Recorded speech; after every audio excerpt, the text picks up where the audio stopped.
بیمار پر اللہ ترس کھائیے بابا،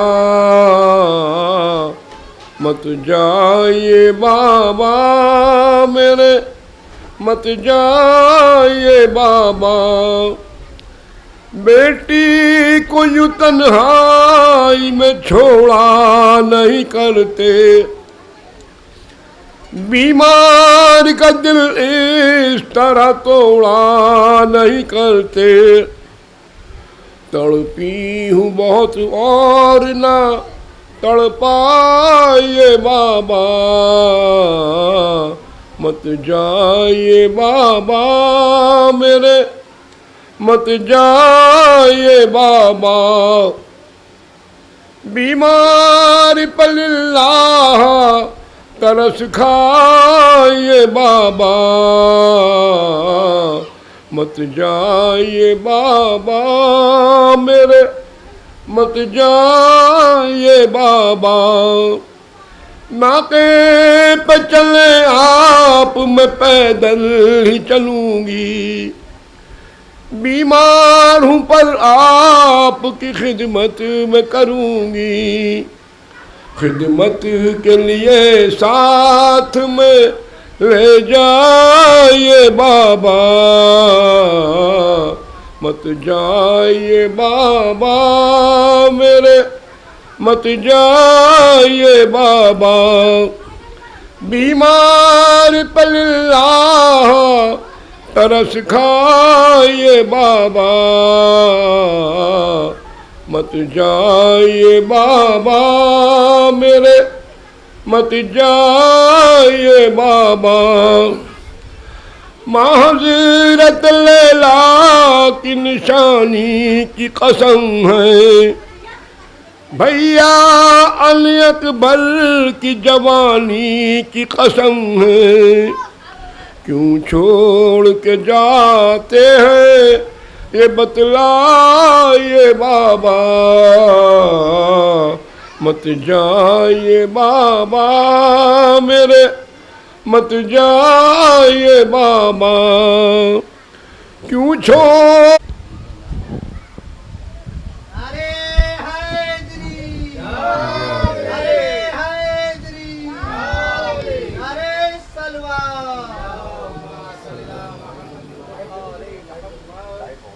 فاتحہ۔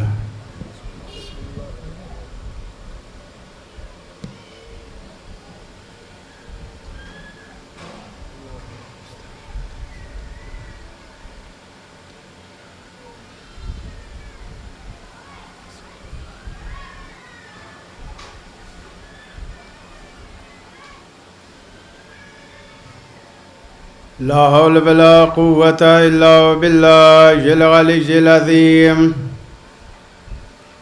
أعوذ بالله من الشيطان اللعين الرجيم. بسم الله الرحمن الرحيم. الحمد لله الذي هدانا لهذا وما كنا لنعتدي لولا أن هدانا الله لقد جاءت رسل ربنا بالحق والصلاة والسلام وعلى تحية والإكرام ومولى مولى الثقلين جد الحسن والحسين بالقاسم محمد وآله الطيبين الطاهرين المعصومين المظلومين ولعنة الله على أعدائهم منكر فضائلهم غاصب حقوقهم. أما بعد فقد قال الله تبارك وتعالى في محكم كتابه الكريم. بسم الله الرحمن الرحيم. والعصر إن الإنسان لفي خسر إلا الذين آمنوا وعملوا الصالحات وتواصوا بالحق وتواصوا بالصبر.